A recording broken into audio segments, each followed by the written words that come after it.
Hi friends, good morning. This is Tulasi. Welcome to Tulasi Vibes. అందరూ బాగున్నారండి. అందరూ బాగుండాలని, అందులో నేను ఉండాలని కోరుకుంటూ ఈరోజు వ్లాగ్ అయితే స్టార్ట్ చేస్తున్నానండి. ఈరోజు వ్లాగ్ ఏంటంటే ఎండాకాలంలో మనం తీసుకోవాల్సిన జాగ్రత్తలు ఏంటి అనే దాని గురించి నాకు తెలిసిన కొన్ని విషయాలైతే షేర్ చేస్తాను. ఎండాకాలంలో దుస్తుల పరంగా, బట్టల పరంగా మనం ఎక్కువగా కాటన్వి, కొంచెం గాలి వచ్చేటట్లుగా లూజ్గా ఉండేవి వాడుకోవాలి.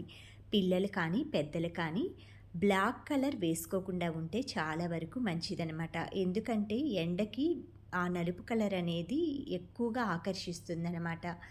అందుకని బ్లాక్ కలర్ వేసుకోకుండా ఉండటమే మంచిది. మనం గొడుగులు కూడా బ్లాక్ కలర్ కాకుండా వేరే కలర్ వాడుకుంటే చాలా బాగుంటుందన్నమాట. తర్వాత దోశలు ఇలాంటి వాటికంటే ఇడ్లీ, రాగి జావా, చద్దన్నం ఉంటుంది కదా, పెరుగు వేసుకొని తింటాం. ఇలాంటి ఫుడ్స్ని తీసుకుంటే చాలా మంచిది. తర్వాత ఎండాకాలం వచ్చేసి మనం లిక్విడ్స్ రూపంలో మజ్జిగ, వాటర్ బాటిల్స్ని ఒక 4-5 బాటిల్స్ పట్టి పెట్టుకోండి. ఆ తర్వాత వాటిని కంప్లీట్ చేయాలని టార్గెట్ పెట్టుకున్నారంటే చక్కగా మనకు అందుబాటులో పెట్టుకోండి. టీవీ చూస్తున్నారనుకోండి, టీపాయ్ పైన, డైనింగ్ టేబుల్ పైన పెట్టుకుంటే మనం వాటర్ తాగాలి అన్నది మనమే అలారం కూడా ఫోన్లో ఫిక్స్ చేసుకోవచ్చండి. 5 మినిట్స్, 10 మినిట్స్ ఇలాగా మీరు తాగాలనుకున్నప్పుడు ఆ విధంగా చక్కగా ఎండాకాలం అయితే ప్లాన్ చేసుకొని వడదెబ్బ తగలకుండా మంచిగా మనం మంచి జ్యూస్లు అనమాట. ఇప్పుడు ఈ రోజుల్లో చాలా వరకు బయట మనం ఏది తాగినా కూడా ఐస్, షుగరు ఇలా యాడ్ చేస్తున్నారు. వీలైనంత వరకు బయట మీరు తాగేటప్పుడు చెరుకు రసం, కొబ్బరి బొండాలు అయితే ఏమీ యాడ్ చేయరండి. కొబ్బరి బొండాలు శ్రేష్టమైనవి.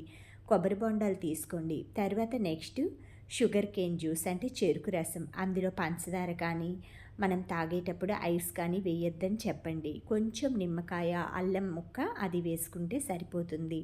తర్వాత మనకి మౌసంబీ జ్యూస్ ఉంటుంది కదా, బత్తాయి జ్యూసు, అందులో కూడా ఏం కలపరండి. మీరు ఐస్, షుగర్ వేయొద్దని చెప్తే సరిపోతుంది. బయట తాగే పని అయితే కొబ్బరి బొండం, చెరుకు రసం, ఈ బత్తాయి రసం అలాంటివి తీసుకోండి.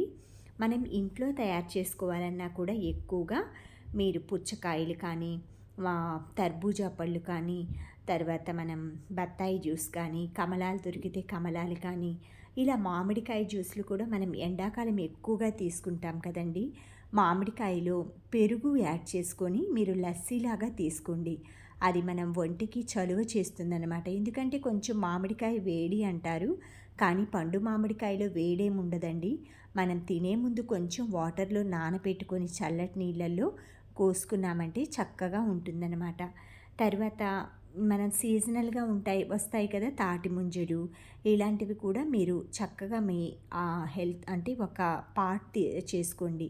మీరు వెళ్ళినప్పుడు బయటికి తప్పనిసరిగా ఇలాంటి వాటర్ కంటెంట్ ఉన్నవి తాటి ముంజలు కానీ, బత్తాయిలు కానీ, ఆ తర్వాత తర్బూజా కానీ, పుచ్చకాయ పళ్ళు కానీ ఇలా తీసుకొచ్చుకొని మనం ప్రతిరోజు కూడా చక్కగా ఇలా జ్యూసులు చేసుకొని పిల్లలకి, ఫ్యామిలీ మెంబర్స్కి ఇచ్చి ఈ వేసవి సీజన్లో మనం వడదెబ్బ తగలకుండా, డీహైడ్రేట్ అవ్వకుండా బాడీ ఎక్కువగా లిక్విడ్స్ ఇచ్చామంటే చక్కగా సమ్మర్ని కూడా హెల్తీగా రన్ చేసుకోవచ్చు అనమాట. ఈ బత్తాకాయల జ్యూస్, బత్తాయిలో ఎక్కువగా సి విటమిన్ ఉంటుందండి. 88% ఉంటుందన్నమాట సి విటమిన్. అందుకని కంపల్సరిగా బత్తాయి జ్యూస్ తీసుకోండి. అంటే వీక్లీ వన్స్ అయినా సరే మన బాడీకి కావాల్సిన సి విటమిన్ అంతా కూడా ఈ బత్తాయి జ్యూస్లో ఉంటుంది. మనం ఇందులో ఐస్ కానీ, షుగర్ కానీ ఏమి యాడ్ చేయకుండా తీసుకోవాలి. కొంచెం పుల్లగా ఉంటాయి, కానీ కొన్ని తీయగానే ఉంటాయండి రసం. మనం ఎప్పుడైనా సరే బత్తాయిలు మార్కెట్లో పర్చేస్ చేసేప్పుడు తోలు పలచగా ఉన్నాయి తీసుకోండి. అప్పుడే మనకి జ్యూస్ వస్తుందన్నమాట. మీరు జ్యూస్ తీసేప్పుడు కూడా కొంచెం కాయని చేతితోటి ఏదైనా కొంచెం బొరుగున్న దాని పైన పెట్టేసి అలా ప్రెస్ చేశారంటే కొంచెం మెత్తపడేసి మనకి జ్యూస్ తీసుకోవటానికి అనువుగా ఉంటాయి.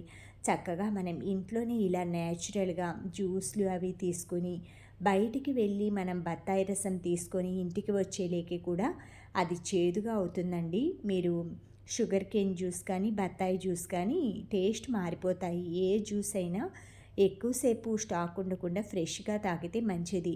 అలాంటప్పుడు మనం ఇంటికి ఇలా ఫ్రూట్స్ తీసుకొచ్చుకొని మన చేతులతో మనం తయారు చేసి మన ఫ్యామిలీ మెంబర్స్ని ఆరోగ్యంగా ఉంచుకుంటే మన ఇంటితో పాటు మనల్ని చూసి ఇలాంటి వీడియోస్ చూసి చాలామంది కూడా ఇన్స్పైర్ అవుతారనమాట. అంటే వాళ్ళు కూడా ఈ సమ్మర్లో ఇలాంటి ఫ్రూట్స్ అవి తీసుకొని పిల్లలు పెద్దవాళ్ళు ఎంజాయ్ చేస్తారని ఈ వీడియో అయితే పోస్ట్ చేస్తున్నానండి. చక్కగా మనం ఆరోగ్యంగా ఉండటంతో పాటు మన చుట్టుపక్కల వాళ్ళు కూడా ఆరోగ్యంగా ఉంటేనే సమాజం అలాగే దేశం కూడా ప్రగతి పదంలో ఆరోగ్యంగా ఉంటుందన్నమాట. అందుకే నేను ఇలా హెల్తీగా ఉండాలంటే తీసుకోవాల్సినవి సమ్మర్లో ఎలాంటి ఫ్రూట్ జ్యూస్లు, ఎలాంటి హెల్త్వి, ఎలాంటివి ఆరోగ్యాన్ని ఇచ్చేవి తీసుకోవాలనేది ఈ వీడియోలో అయితే మీకు థంబ్నెయిల్‌లో చూసే ఉంటారు. నేను వేసవిలో తీసుకోవాల్సిన జాగ్రత్తలు అలా అని చెప్పాను కదా! ఈ తొక్కలు కూడా అండి, మనం బత్తాయి తొక్కలు వీటిని పొడి చేసేసి మనం సున్నుపిండి అలా వాడతాం కదా, అందులో యాడ్ చేసుకున్నామంటే మన స్కిన్కి కావాల్సిన సి విటమిన్ అనేది న్యాచురల్ పద్ధతిలో మనం అందించినట్లు అవుతుందన్నమాట. సమ్మర్ సీజనే కాబట్టి చక్కగా ఎండకి ఎండిపోతాయన్నమాట. అలా రివర్స్లో ఉల్టా చేసి అలా 2 డేస్ పెట్టామంటే చక్కగా ఎండిపోతాయి. తర్వాత మనకి వాటర్ మిలాన్ అనేది ప్రతి ఒక్కరూ కూడా సమ్మర్లో ఎప్పుడెప్పుడు సమ్మర్ వస్తుందా అనేసి రోడ్ సైడ్ మనకి చిన్న చిన్న ముక్కలు కోసేసి చిన్న డిస్పోజబుల్ బౌల్లో ఇస్తున్నారండి. 20 రూపీస్ అనమాట. ఈ ఒక్క కాయ మనకు వచ్చేసి 60 రూపీస్ అలా పడుతుంది. మీరు తీసుకొచ్చుకొని చక్కగా హాఫ్ పీస్ ఇలా కట్ చేసేసుకొని ప్యాక్ చేసేసుకొని, అంటే కవర్ తోటి ఒకే రోజు తినలేం కాబట్టి అంత పెద్ద కాయ ఒక హాఫ్ అయితే పెట్టేసేసుకొని ఎప్పుడైనా సరే మీరు ఆఫ్టర్నూన్ టైంలో కట్ చేసుకోండి. పుచ్చకాయని ఫ్రిడ్జ్లో కూడా పెట్టకూడదంటండి. ఈ మధ్య నేను చదివానమాట. అందుకని ఎక్కువగా మార్నింగ్ టైం కట్ చేసుకున్నామంటే మనం ఈవినింగ్ టైం కల్లా చిన్నగా జ్యూసుల రూపంలో కానీ కట్ చేసుకొని ముక్కల రూపంలో కానీ అవి తినేసేయచ్చు అనమాట. పుచ్చకాయ చాలా లైట్ వెయిట్ ఉంటుందండి, అంటే లో క్యాలరీ ఫుడ్ అనమాట. అంతేకాకుండా ఒక గ్లాసు పుచ్చకాయ జ్యూస్లో మనకి 100 గ్రామ్స్ ఐరన్ ఉంటుందట. నేను ఈ మధ్య రీసెంట్గా చదివాను. అందుకే పుచ్చకాయలు ఐరన్ ఏంటి అనుకుంటాం, కానీ పుచ్చకాయలు ఐరన్ కంటెంట్ ఎక్కువగా ఉండే ఫ్రూట్ ఏదన్నా ఉంది అంటే వాటర్ మిలాన్లో ఎక్కువ ఉంటుందంటండి. అందుకని తప్పకుండా మనం హిమోగ్లోబిన్ ప్రాబ్లం ఉన్న వాళ్ళు కానీ, లేదా కొంచెం ఏదైనా చల్లగా జ్యూస్ ఆస్వాదించాలి అన్నప్పుడు కూడా ఈ పుచ్చకాయ జ్యూస్ని మీరు మీ డైలీ పార్ట్లో చేసుకోండి. ప్రతిరోజు కూడా కొంచెం పుచ్చకాయ ముక్కలు మీరు తీసుకునే ఏదైనా జ్యూస్, బీట్రూట్, క్యారెట్ జ్యూస్లో యాడ్ చేసుకున్నారంటే ఆ జ్యూస్ ఫ్లేవర్ని ఎన్హాన్స్ చేస్తుంది. ప్లస్ మనకి చలువ కూడా చేస్తుంది అన్నమాట. బాడీకి చల్లదనాన్ని ఇస్తుంది. ఈ విధంగా పిల్లలకి సమ్మర్ సీజన్లో ఎక్కువగా లిక్విడ్స్ రూపంలో పెద్దవాళ్ళకి అంటే పేరెంట్స్ వాళ్ళందరికీ కూడా అందించండి. ఎందుకంటే తొందరగా వీక్ అయిపోతుంటారనమాట. సమ్మర్ సీజన్లో ఎక్కువగా స్వెట్టింగ్ పట్టేయటం, వీక్నెస్ రావటం అలా ఉంటుందన్నమాట. అలాంటప్పుడు చక్కగా ఇలాంటి జ్యూస్లు గంటకి 2 గంటలకి అలా తాగుతూ ఉన్నామంటే మన బాడీని ఈ ఎండాకాలం నుంచి రక్షించుకున్న వాళ్ళం అవుతామన్నమాట. నాకు తెలిసిన కొన్ని టిప్స్ అయితే షేర్ చేశానండి. ఇంకా ఎన్నో టిప్స్ ఉంటాయన్నమాట. ఇవి మీరందరూ కూడా చక్కగా యూస్ చేసుకుంటారని, ఆరోగ్యంగా ఆనందంగా ఉంటారని కోరుకుంటూ ఈరోజు వ్లాగ్ అయితే ముగిస్తున్నాను. Thank you friends. Thank you for watching. Thank you for valuable time. Have a safe day. Please like, share, subscribe my channel Tulasi vibes.